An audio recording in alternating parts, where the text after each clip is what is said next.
il m'a été dit de venir vous parler sur un peu d'expérience sur l'investissement vert en période de conflit.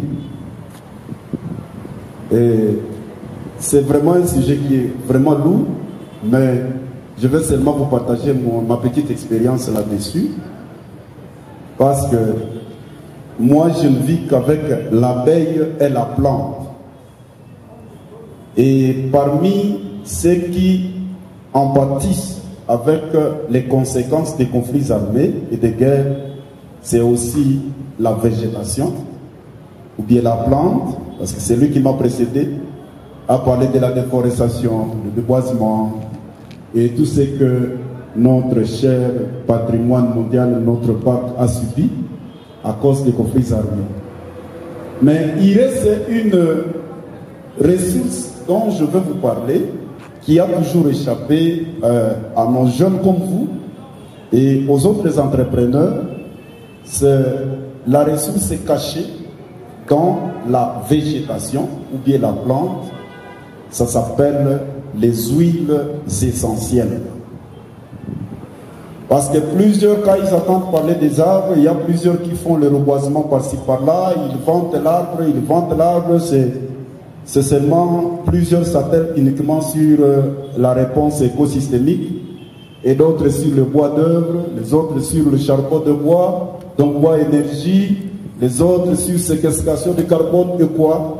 Mais ils oublient à l'intérieur de la plante, il y a une ressource que la province du Nord Kivu et les entrepreneurs comme moi ont toujours oublié, l'huile essentielle des plantes. Et alors, cette huile essentielle des plantes, c'est quoi? C'est quoi au juste? C'est-à-dire, si vous jetez seulement un regard sur cet arbre qui est derrière nous là-bas, vous verrez qu'il est verdoyant. Il est vraiment vert. Quels que soient les changements climatiques, quelle que soit la transition entre les climats, vous trouverez toujours l'arbre toujours vert, avec une coloration qui vous donne de l'espoir. Et notre forêt toujours verte. Et là, c'est à cause des huiles essentielles. Alors, l'huile essentielle, c'est un liquide odorant, ou bien odorifiant, ou bien l'essence même qu'on retrouve dans la plante. Et c'est là que vous entendrez parler, parce qu'ici, je sais que je vois de l'autre côté, il y a du savon. Il y a d'autres qui font de crème, d'autres qui font de lotion. D'autres, dans l'alimentation, ils ont besoin des colorants alimentaires. Il y a d'autres qui ont besoin de parfum. Parce que quand il fait très chaud, vous transpirez, vous avez besoin un peu du parfum pour essayer d'auréoler ou de donner un peu de bon climat, de bon environnement là où vous êtes. Tout cela, c'est fait sur base d'huile essentielle. Alors, comment est-ce qu'elle est extraite de la plante? On l'extrait de plusieurs manières.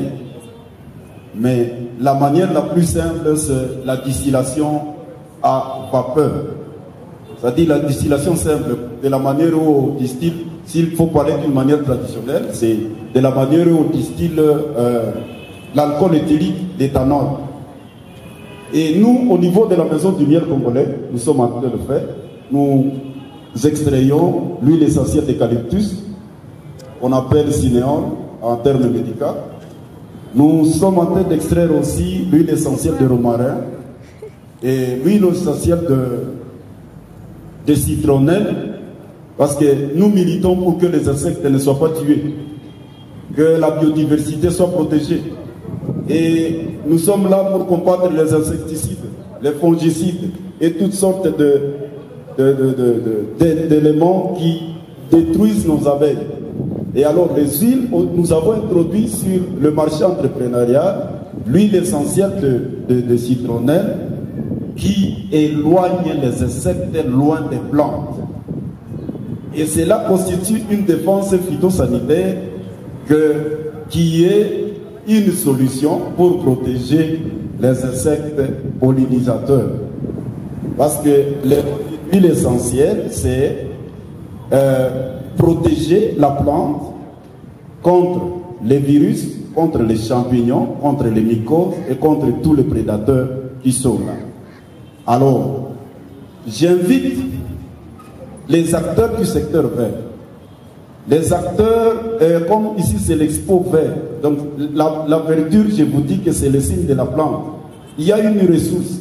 Alors, j'ai consulté pour vous une thèse de doctorat à la bibliothèque de l'Université catholique du Graben, où il est dit que le potentiel en huile essentielle dont regorge la province du Nord Kivu, c'est-à-dire la flore de la province du Nord Kivu, est estimée à 20 000, entre 20 000 et 400 000 tonnes d'huile essentielle par an.